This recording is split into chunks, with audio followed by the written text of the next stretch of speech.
ছোটবেলা থেকে ঠাকুরদা একটা অভ্যাস রেখে গেছেন। জীবকে শিক্ষা দিলেন বড়বেলায় ছেলে মেয়েকে তৈরি করা যাবে না। যখন তারা নিজেদের ভালো মন্দ জানতে শিখবে, বুঝতে শিখবে, সেই দিন আমরা বাবা মা হয়ে সেই ছেলে মেয়েটাকে ভালো মানুষের মতো মানুষ করতে পারবো না। যাকে তৈরি করার প্রয়োজন ছোট থেকেই তৈরি করতে হবে। ঠাকুরদা প্রাণ গঙ্গা গোবিন্দ দেওয়ান সিংহ সবটাই ভগবানের নাম। নাতির নামে ছিল কৃষ্ণচন্দ্র আর ছেলের নাম ছিল প্রাণকৃষ্ণ দেওয়ান সিংহ। আর কৃষ্ণচন্দ্রের ছেলের নাম নারায়ণ চন্দ্র সিংহ। আর আমরা এই কলিযুগে বাবা মা হয়ে ছোট ছোট করে নাম রাখছি। তবে এই নামটা কখনো কোনোদিন রাখবেন না, সেটা হলো পাপাই। বলার উদ্দেশ্য হলো শেষের দিনে যে যা কামনা বাসনা করেন সেটাই পূর্ণ হয়। ওই একমাত্র ছেলেকে ডাকছি যখন পাপাই পাপাই পাপাই, শেষে বৃদ্ধ বৃদ্ধা কালী পাপাই হবে না, পাপায়।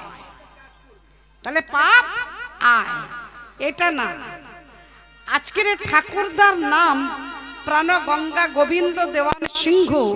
ছেলেটাকে এত সুন্দর, নাতিটাকে এত সুন্দর করে মানুষ করেছেন, ছোট থেকে মন্দিরে নিয়ে যাওয়া। এই যে হরি নামের বাসরগুলো তৈরি হয়, আমি প্রত্যেকটা জায়গায় একটা কথা বলি, ঘরে বাচ্চা ছেলে মেয়েকে রেখে মা বাবা হরিবাসরে আসবেন না, তাদের আনুন, অভ্যাস রাখুন। তারা একদিন শিখবে, জানবে যে হরি নামের বাসরে যেতে হয়। আর বড় হয়ে গেলে তাকে বলবেন, সে বলবে না না না আমার এই কাজ সেই কাজ, অথচ সে নয় মোবাইল নয় টিভি দেখে সময় কাটাচ্ছে। এই যে আমি অভ্যাসটা করাতে পারি না। ঠাকুরদা চলে গেলেন, বাবা চলে গেলেন, এই জমিদারির দায়িত্ব পড়ে গেল লালা। আদর করে নাম রেখেছিলেন ও লালা।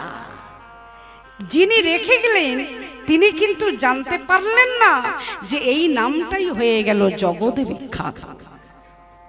স্বর্ণাক্ষরে লেখা একেবারে। প্রত্যেক দিনের কাজ সকালবেলায় উঠবে, স্নান করে আগে মন্দিরে যাওয়া, মন্দিরে সেবা দিয়ে কাছারির কাজ করে সেবা পেয়ে বিশ্রাম নিয়ে নেশাটা করতে যাবে। প্রত্যেকটা মানুষের কিছু না কিছু একটা নেশা আছে। কেউ পান, জর্দা, সুপারি। আচ্ছা, তো আজকে জমিদারের নেশাটা কি? তামাক টানা।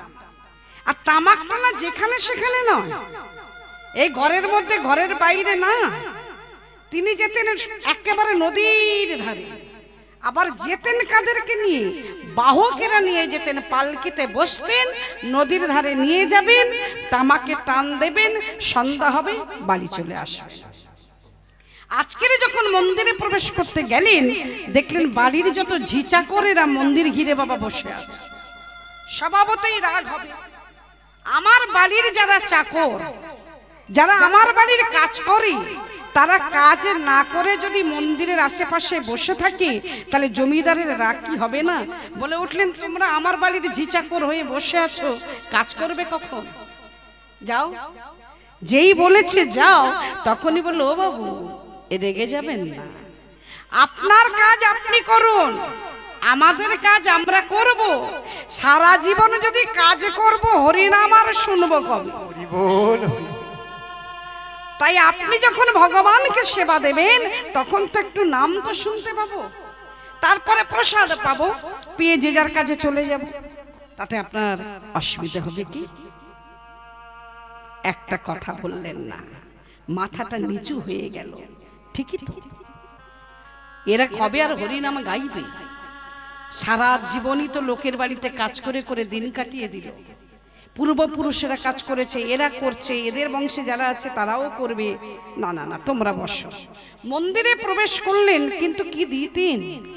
রাজভোগ, নামি দামি খাবার। না না না, ভগবানকে নামি দামি খাবার দিয়ে কোনো লাভ নাই। ডালা ভর্তি করে ফলমূল মিষ্টি দিয়ে কোনো লাভ নাই। শাস্ত্রে বলছেন, বিনা প্রেমে সে নাহি মিলে নন্দলাল।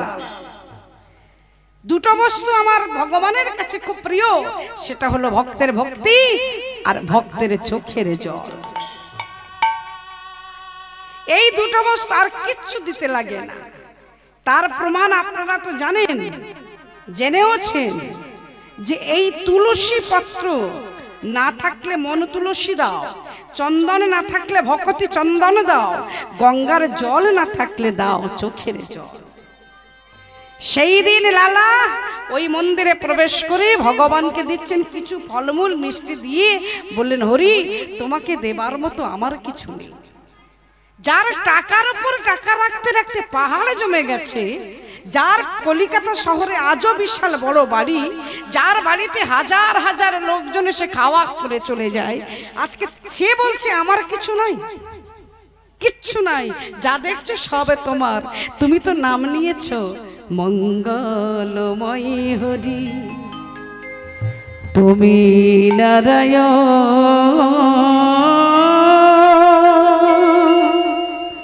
দিবানিশি তোমারে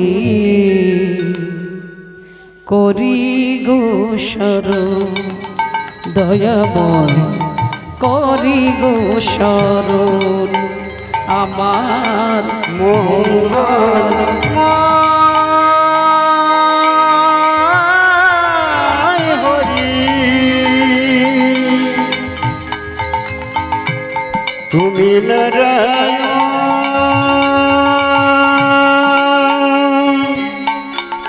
দিবানিশি তোমারি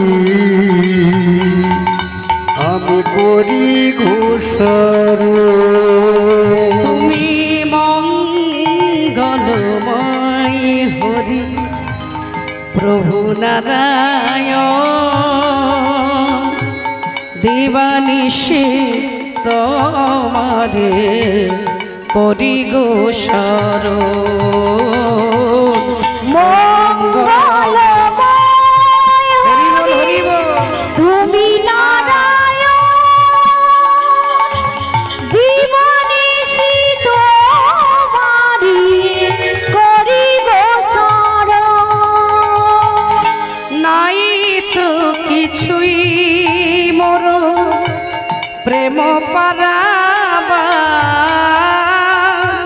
কি দিয়ে পুজিব হরি চরণ তোমার। আমার কিছু না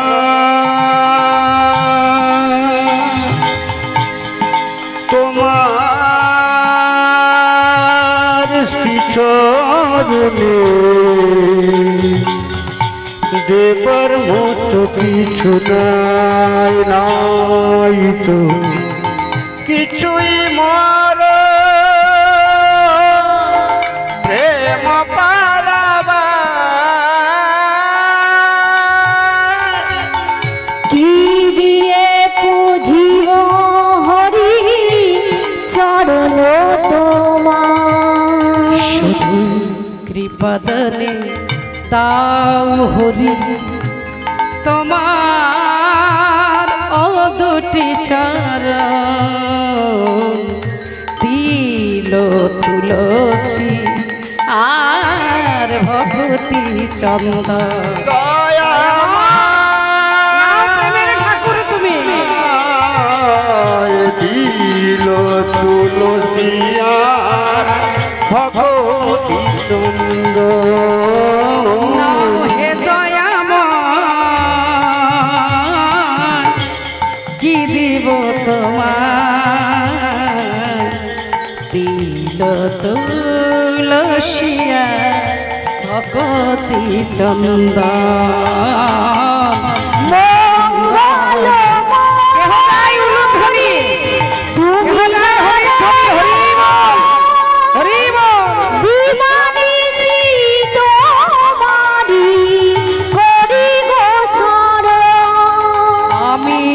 দিবানিশি তোমারি করি গো শরণ, করি গো শরণ।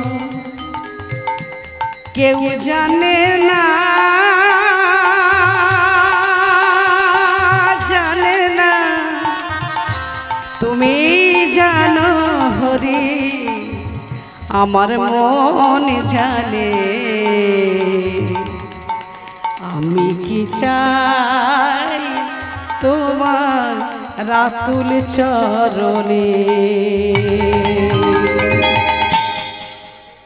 ধীরে ধীরে প্রসাদটা পাবার জন্য বলে উঠলেন, তোমরা প্রসাদ পাও, আমি আমার কাজে চলে যাই। ঠিক সময় বাবা গোধূলি বেলা, সূর্যদেব পাটে বসতে যাবে, বাহকেরা সেই সময় তামাক সাজিয়ে নিয়ে এসে জমিদারকে বাহকেরা নিয়ে যাচ্ছেন নদীর তীরে। এই নদীর তীরে যখন নিয়ে গিয়েছেন, লালা ধীরে ধীরে পালকি থেকে নেমে বসলেন, তামাকে টান দেওয়া শুরু করেছেন। সুন্দর বাতাস, কোথাও যদি বাতাস না থাকে, নদীর ধারে যাদের বাড়ি তারা জানে কত সুন্দর বাতাস। মৃদুমন্দ বাতাস, তামাকের সুগন্ধ মিশে গেছে। আপন মনে টান দিচ্ছি, ঠিক সেই সময় একটা 5 বছরের ধোপার মেয়ে, রজকের মেয়ে, তার বাবাকে ডাকছে, বাবা, ও বাবা, বেলা যায়, তুমি বাসনায় আগুন দেবে না। বেলা যায়, বাসনায় আগুন দেবে না।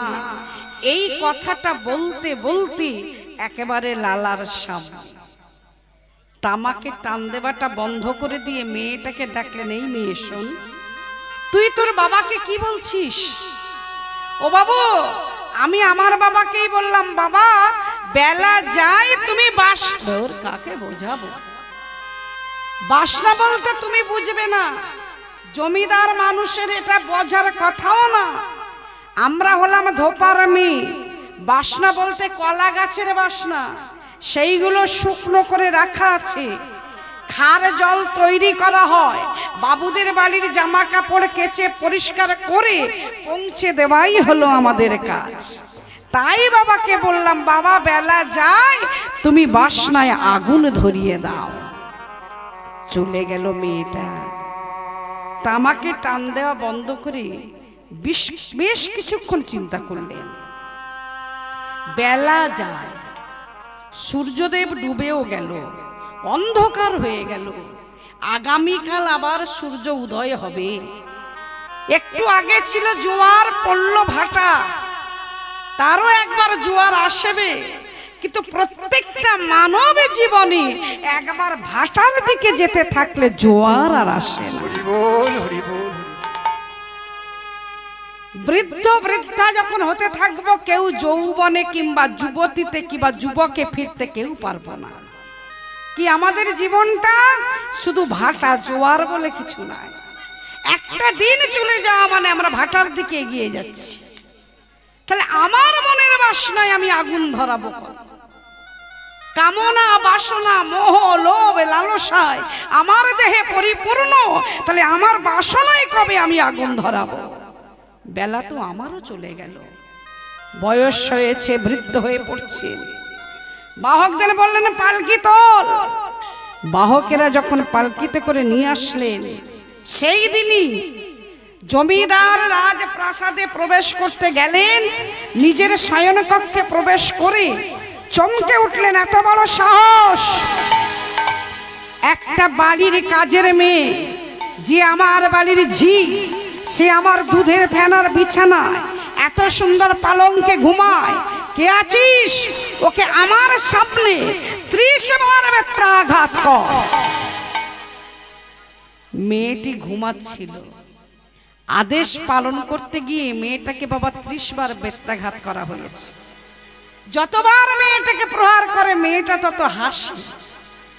যেই প্রহার বন্ধ করা হলো, বেত্রাঘাত বন্ধ করা হলো, তারপরে মেয়েটার দুটি নয়ন থেকে বাড়ি ঝরঝর করে ঝরছে। কি গো মা, এটা কি আমাদের মনে প্রশ্ন জাগবে না? যাকে মারা হয় তখন সে কাঁদে, মারা বন্ধ হয়ে যাবার পরে সে কাঁদে। কেউ কেঁদেছে, কিন্তু মেয়েটা কাঁদছে। মারার সময় হাসছে, আর বেত্রাঘাত বন্ধ করার পরে মেয়েটা কাঁদছে। এটা ভাবিয়ে তুলেছে জমিদারকে। যেহেতু জমিদারের সামনে ঘটনাটা ঘটে গেছে, তো মেয়েটাকে কাছে ডেকে নিলেন। শোন মা, আমার কাছে আয়। হ্যাঁ বাবু, কিছু বলবেন না? আমি তোকে একটা প্রশ্ন করছি, তোকে যখন প্রহার করা হলো তখন তুই হাসলি কেন? ও বাবু, আমি আপনার এই বিছানাটা গুছাই, ঘরটা গুছিয়ে দিই, আজকের কি জানি কখন আমি নিজে আপনার পালঙ্কে ঘুমিয়ে পড়েছি 2 ঘন্টা আমি বুঝতে পারি। এই 2 ঘন্টা ঘুমাবার শাস্তি 30 বার বেত্রাঘাত। তাহলে আপনি এই বিছানাতে কতদিন ঘুমাচ্ছেন, এখনো ঘুমাবেন, তাহলে আপনার জন্য কত বেত্রাঘাত তোলা আছে সেটা আপনি হিসাব করে রাখবেন। সঙ্গে সঙ্গে বলে উঠলেন, আমি তো জমিদার, জমিদারের আবার বেত্রাঘাত কিসে? এটা আমার পালঙ্ক, এটা আমার ঘর, এটা আমার বাড়ি। হো বাবু, আপনার পালঙ্ক, আপনার বিছানা, আপনার জমিদারি সবই আপনার, কিন্তু যখন বিচার হবে ভগবানের কাছে তখন জমিদার কে, দিন ভিখারি কে, কাজের মেয়ে কে, মন্ত্রী, সব সমান হয়ে যাবে। হরি বল, হরি বল। আমি যদি 30 বার বেত্রাঘাত পাই তাহলে আপনি পাবেন না কেন? কেন? আপনি জমিদার বলি, আপনিও মানুষ, আমিও মানুষ। এটা গর্ব করে বলা যায় কখন? যদি মানুষের পরিচয় দিয়ে যেতে পারি এই কলিযুগে ভবের সংসারে। মানুষ কুলে জন্ম নিলেই মানুষ হওয়া যায় না। বললেন একটা সুন্দর কথা বাবা, দেখবেন এই দুর্লভ মানব কুলে জন্ম নিয়েছি, চক্ষু কর্ণ নাসিবা জিহ্বা ত্বক পেয়েছি, সব পেয়েছি বলেই আমি মানুষ না। মানুষের পরিচয় মানুষের কর্মের দ্বারা। কর্ম যদি তার ভালো হয় সারা জীবন মনে রাখবে, কর্ম যদি তার খারাপ হয় 2 দিন পরে 3 দিনের মাথায় কেউ তাকে মনে রাখবে না। তাই সুন্দর কথা বলে গেছেন কি, না না মানুষ তারা তো নয়, মানুষ তারা তো নয়, মানুষের মাঝে দিয়ে যায় যারা দেবতার পরিচয়। না না মানুষ তারা তো না, কর্ম হোক ভালো, মানুষ তারা তো নয়, মানুষের মাঝে দিয়ে যায় যারা দেবতার পরিচয়। মানুষ তারা তো নয়,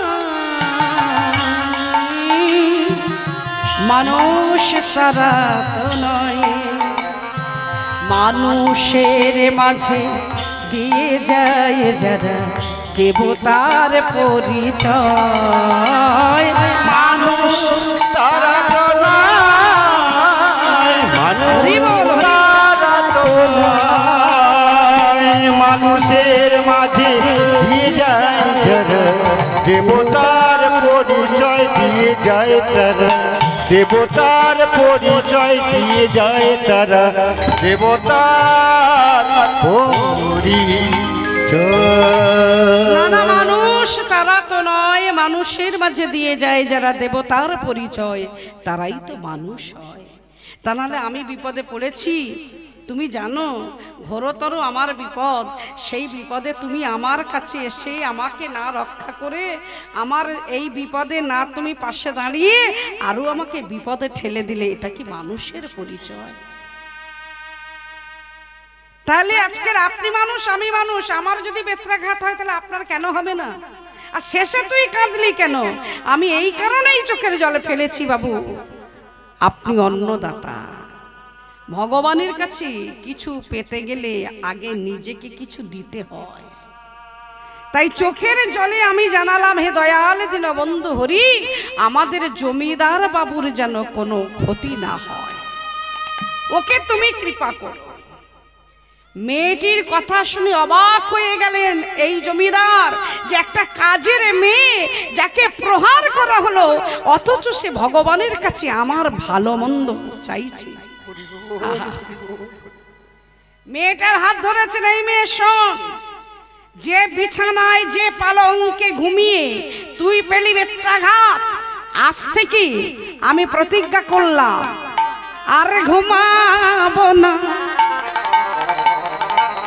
আর ঘুমাবো না।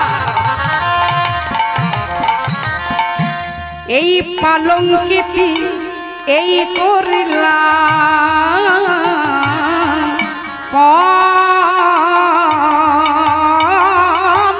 ঘুমাবো না পালঙ্কেতে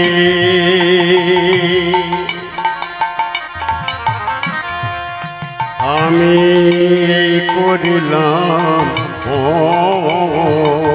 বলেন আমি আর ঘুমাবো না। এই যে এখানে যে পালঙ্কে ঘুমায়ে তুই পেলি বেত্রাঘাত, আমি আর ঘুমাবো না ওই পালঙ্কেতে। শোনো মা, আমি আর ঘুমাবো না,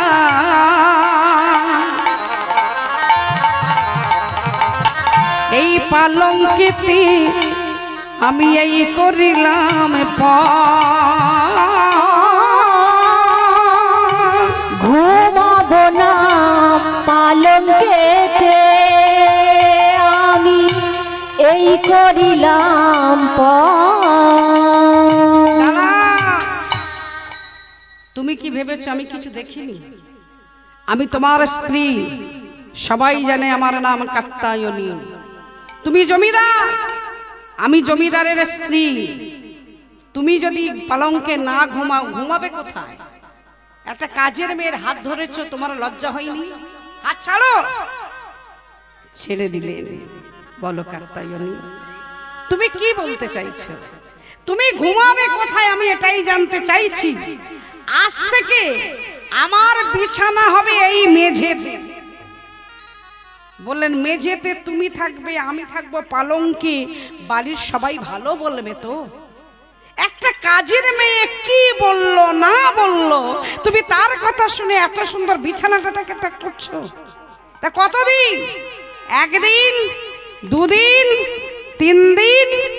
সঙ্গে সঙ্গে স্ত্রীর কাছে এসে বলছেন কাত্যায়নী, আমি ততদিনই ঘুমাবো না ওই বিছানায়, আমার এ দেহেতে এই প্রাণ থাকবে যতদিন।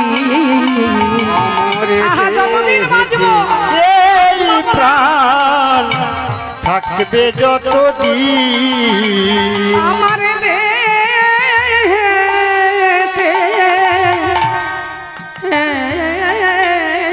প্রাণ থাকবে যতদিন, আমার দেহেতে এই প্রাণ থাকবে যতদিন।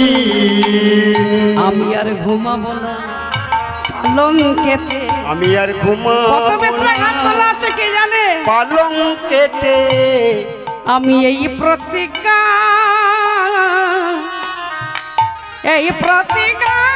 করলাম, আমি না না না না না ঘুমাবো না পালঙ্কেতে। এই প্রতিজ্ঞা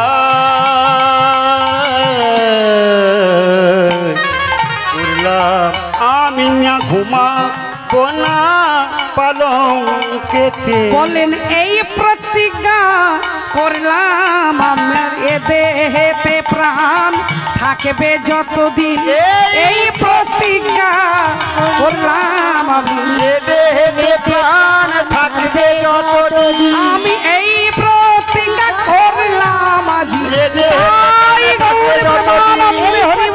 করলাম আমি, এ দেহেতে প্রাণ থাকবে যতদিন। এই প্রতিজ্ঞা করলাম আমি। না ঘুমাবো না পালঙ্কেতে, আমার এ দেহেতে এই প্রাণ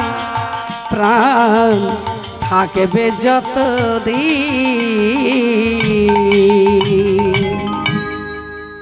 এ দেহেতে প্রাণ থাকবে যতদিন, আমি ততদিনই ঘুমাবো না ওই বিছানায়। তার মানে তুমি আর কোনোদিন ঘুমাবে না? বলছে না, অভ্যাস করছি, অভ্যাস করছি বাবা, আজ থেকে মেঝেতে থাকা। ওমা, অভ্যাসটা করা ভালো, কারণ ছেলে বৌমা কেন খাটে থেকে মেঝে নামিয়ে দেবে, আমি নিজে নেমে গেলে আমার কষ্ট হবে না। এই কলিযুগে বলো দুর্দিন, যেদিন আমার বয়স হবে, যেদিন আমার বার্ধক্যকাল আসবে, যেদিন বিছানায় উঠতে বসতে ভালো করে পারবো না, ছেলে কিংবা ছেলের বউ অর্থাৎ আমার বৌমা বলবে, হ্যাঁ গো শোনো না, তোমার মাকে ওই খাটেতে না রেখে তুমি আজ থেকে মেঝেতে শুইয়ে দাও। হরি বল। কি এটা হবে না? হচ্ছে না? কত ঘরে ঘরে, কত ভুরি ভুরি প্রমাণ দেব আপনাদের, কত জেলায় ঘুরে ঘুরে দেখলাম, কত মায়েদের, কত বাবাদের কত কথা শুনলাম। এটাই তো হবে, কিন্তু এরা জানে না তুমি যেমনটি করবে তোমাকেও তেমনটি পেতে হবে। কাঁদালে কাঁদিতে হয়, ত্রেতা যুগের কথা।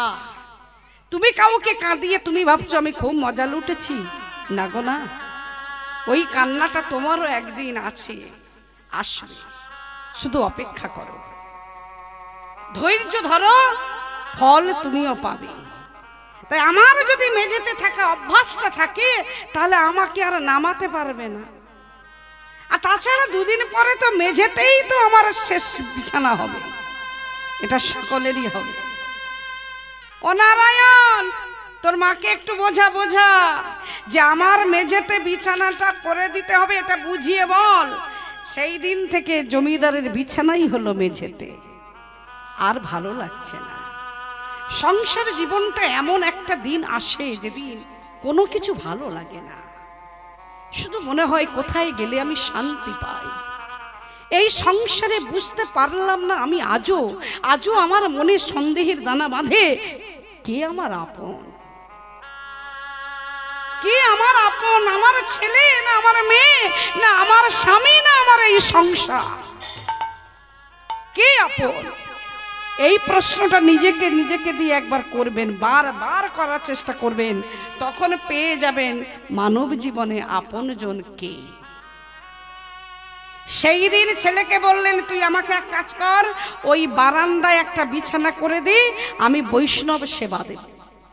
আমার মনের ইচ্ছা সাধুগুরু বৈষ্ণবকে সেবা দিলে মনে হয় আমার ভালো হয়। অনেকও ভাগ্যের ফলে বৈষ্ণব আসিয়া মেলে গৃহে হয় বৈষ্ণব সেবন, না দিয়ে বৈষ্ণব সেবা নিস্তার পেয়েছেলে কেবা, তার সাক্ষী যুধিষ্ঠির রাজন। সাধুগুরু বৈষ্ণব যাদের বাড়িতে আসেন জানবেন তাদের ভাগ্য সুপ্রসন্ন, তাদের কপাল খুলবেই যদি বৈষ্ণবের মতো হয়। এই কলিযুগে বৈষ্ণবকে চিনে নিয়ে তবে বৈষ্ণবের সেবা দেবেন। ললাটে তিলকে, কণ্ঠে তুলসীর মালা, জপের মালা জপে যাচ্ছে দেখলাম না, বৈষ্ণবনী না। ত্রিনাদপি শুনিছেন তার রে বাসহেষ্ণু না, অমানীনা মানদেন কীর্তনীয় সদাই হরি। হরি বল, হরি হরি বল, হরি হরি। ঘাসের থেকে যে মাথা নিচু করে থাকে, যার কোনো মান নেই, অভিমান নেই, রাগ নেই, কোনো ক্ষোভ নেই, নিজেকে নিরভিমান হয়ে আমাদেরকে সম্মান দেয়, তাকে আমরা কটু কথা বলবো সে বলবে না। একটা গাছ, বট গাছের থেকেও যার ধৈর্য শক্তি অনেক, ললাটে তিলক, কণ্ঠে তুলসীর মালা, স্কন্ধে ভিক্ষারে ঝুলি, আর বদনে কৃষ্ণকে সব, কৃষ্ণ মাধব মধুমাখা হরিনাম গাহনা অবিরাম, মধুমাখা কৃষ্ণ নাম গাহ কৃষ্ণ।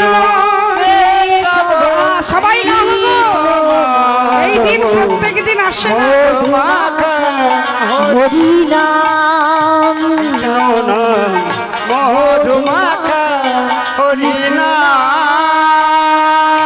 ভজ কৃষ্ণ কে শ্যাম, কৃষ্ণ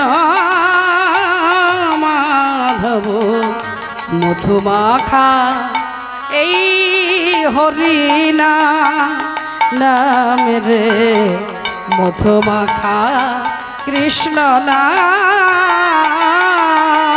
কৃষ্ণ কেশব, কৃষ্ণ মাধব মধুমাখা হরিনাম নাম রে, মধুমাখা কৃষ্ণ নাম।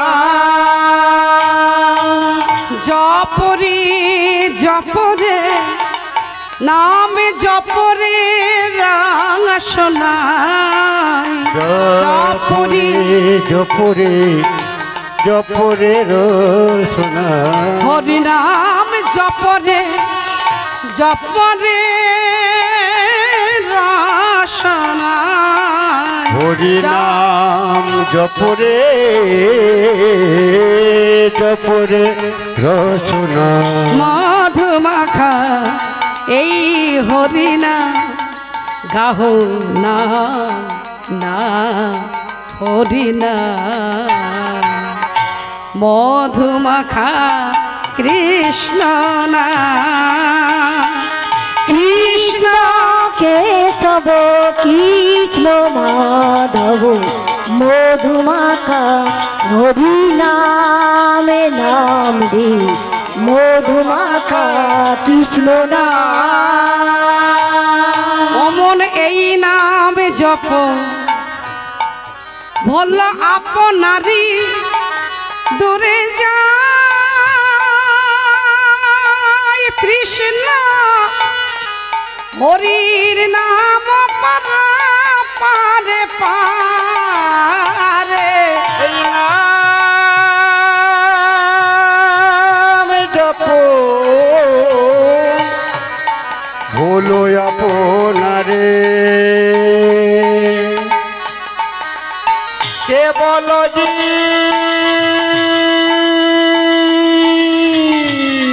আমার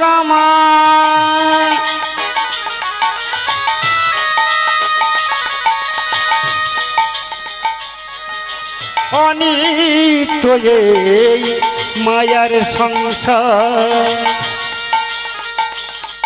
বলো বলো তুমি বাকার আমি বাকার দুনয়ন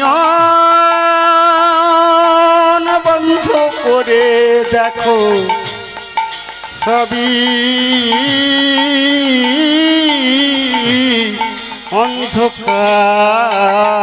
অন্ধকার এই নাম জপ ভোলো আপনারে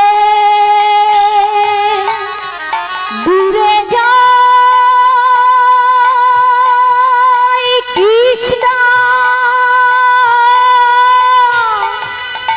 নাম পারা পারে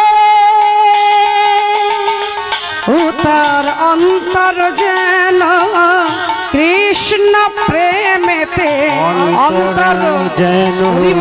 কৃষ্ণ প্রেমেতে তার অন্তর যেন কৃষ্ণ নামেতে অন্তর যেন কৃষ্ণ নামেতে আনন্দে হয় ব্রজধা ব্রজ ধা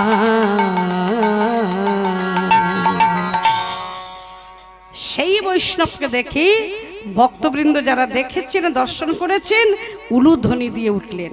তাহলে আজকের এখানে কি আমি আশা করতে পারবো না যে আপনারা উলুধ্বনি দেবেন না? কই একবার দিন না।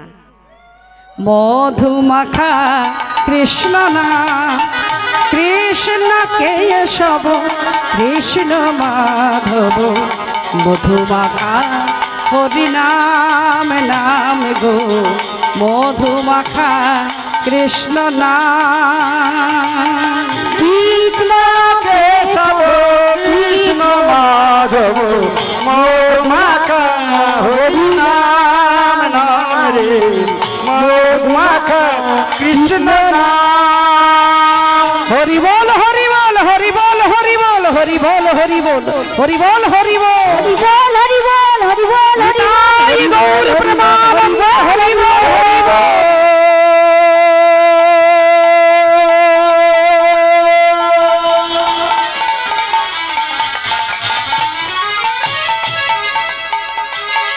হরি বল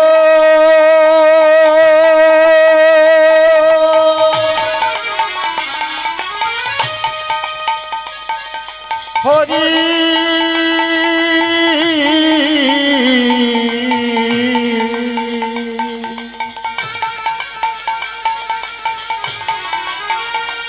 হরি বল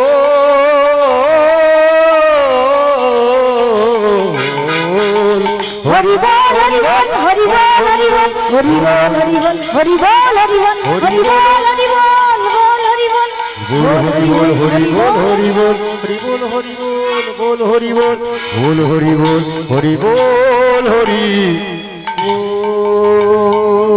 সুস্বাগতম। যেই জমিদার বলেছেন সুস্বাগতম, বৈষ্ণব অবাক হয়ে গেলেন। আরে